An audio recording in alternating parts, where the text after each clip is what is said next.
بسم الله الرحمن الرحیم. انا لله و انا الیه راجعون. عاقبت شام جوانی صبح پیری می شود. ابتدای هرچی دود است انتها خاکستر است.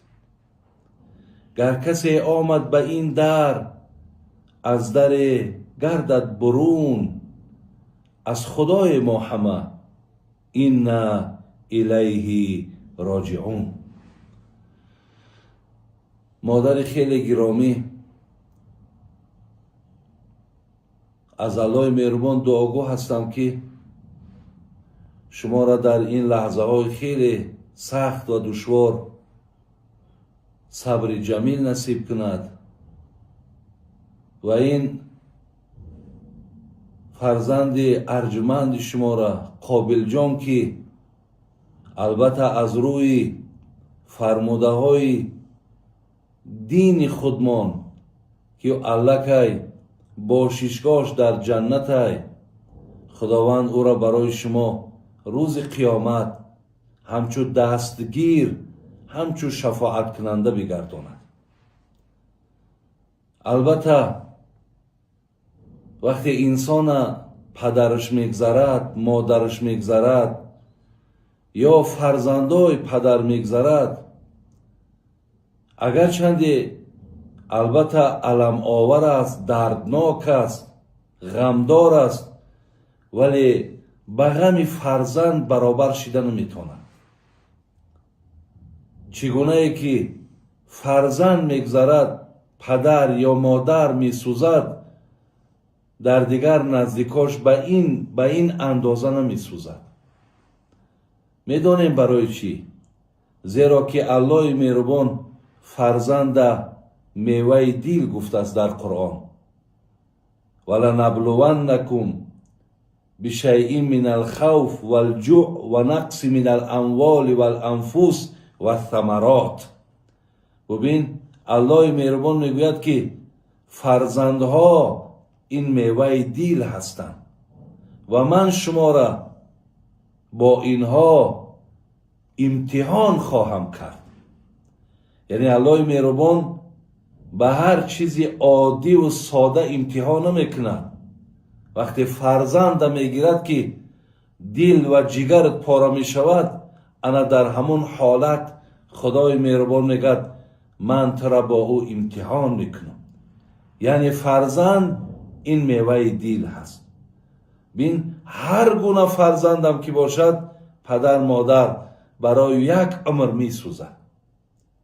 و حتی پیامبر نازنین ما نبینیم که وقتی فرزند او ابراهیم 18 ماهه بود، مثل این گویم قابل جانی فرزند شما 10 ساله نی، بلکه 1.5 ساله بود، وقتی آمد حضرت که خبرش کردن که ابراهیم در حالت نزع جان است، وقتی آمد بچه‌اش ابراهیم دید که در جانکنی است، حضرت به ایس گریه کردن. عبدالرحمن ابن عوف که در همون مجلس حضور داشتند گفتن حضرت شما گریه میکنید؟ حضرت گفتن ان العین تدمع والقلب یحزن ولا نقول ما یرضی ربنا و ان لفراقک یا ابراهیم لمحزونون. گفت عبدالرحمن چشم خودش آبش سرازیر می شود، دلم برای ابراهیم می سوزد و از جدا شدن ابراهیم بسیار غمگین هستم، ولی در این حالت هم به زبانم نمیگم آن سخنی را که در او قهر خدا و غضب خدا باشد. ببینین البته پیامبر گرامی هم در یک فرزند 1.5 ساله خود اینقدر غمگین بودند، گریه کردند و از جدا شدن ابراهیم گفتند غمدار شدم و بسیار بسیار غمگین شدم.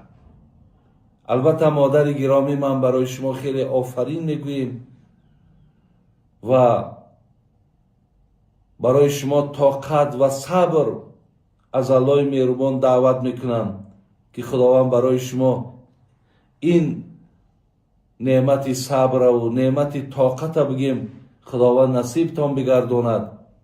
و وقتی که من میوه دل گفتم از آیت قرآن، ما حدیثی از پیغمبر من داریم که میگه اذا مات ولد العبد، وقتی که فرزند آدم از دنیا میگذشته است، خدای مهربان به همون ملائکه هایی که جان او را گرفتن میگفته است که آیا فرزند بنده مرا از بنده من جدا کردین؟ ملائکه میگفته است بله جدا کردیم. دوم میگفته است قبستم ثمرة فؤادی، میوه دل او را کندین؟ میگفته بله پروردگارا میوه دل او را کندیم. فماذا قال عبدی، الله بعد میپرسیده وقتی که شما مقصد قابل جان از مادرش جدا کردین، مادر قابل جان چی میگفت؟ الله مهربان اگر چی میداند که این مادر چی گفت، ولی باز از ملائکه هاش میپرسد. ملائکه ها میگن که حمیدک و استرجع، البته در این ساعت خیلی سخت الله مهربان این مادر اینقدر از خدا میترسید، اینقدر تکیه با خدا داشت که باز هم حمد تو را میگفت و در این مصیبت از تو کمک طلب میکرد. یعنی این لله و این الیه راجعون میگفت. الله مهربان وقتی که این سخن را از ملائکه ها میشنود، میدانید که مادر عزیز خدای مهربان برای شما چی وعده میکنه؟ میگه ابنو، از برای این فرزند من خانه سازه در جنت و سموه بیت الحمد، و او را نام آن خانه را حمد گذاره. مادام مرا ستایش کرد، مادامی که مقصد از من ناراضگی که نکرد، مانین همون نام خانه را ستایش بمانین و این مادر را روز قیامت وارد همون خانه کنین. برای این مادر خیلی گرامی باز هم میگویم که در این ساعت ها اگر چند برای شما دشوار و سختم باشد، ولی این وعده ها را بین. ما الحمدلله مسلمانیم، ما به این چیزا ایمان داریم. حتی الله مهربان در قرآن میگه الذین اذا اصابتهم مصیبه قالوا ان لله و ان الیه راجعون. وقتی من سختی را بر بالای این فرزند آدم یارم، وقتی بچه‌شو میگیرم، وقتی پدرشو میگیرم، مادرشو میگیرم، وقتی این میگد این لله و این الیه راجعون، الله چی میگد؟ اولئک علیهم صلوات من ربهم و رحمه و اولئک هم المهتدون. خدا میگه در برابر این صبرش، در برابر این حمد و ثنا گفتنش، از جانب من بر این بنده آمرزش گناه. بین تمام گناهاش ببخشید، تمام گناهاش از نامه اعمالش دور کنید. به خاطر چی؟ به خاطر که این بنده من در این مصیبت سخت ببینید که چی است؟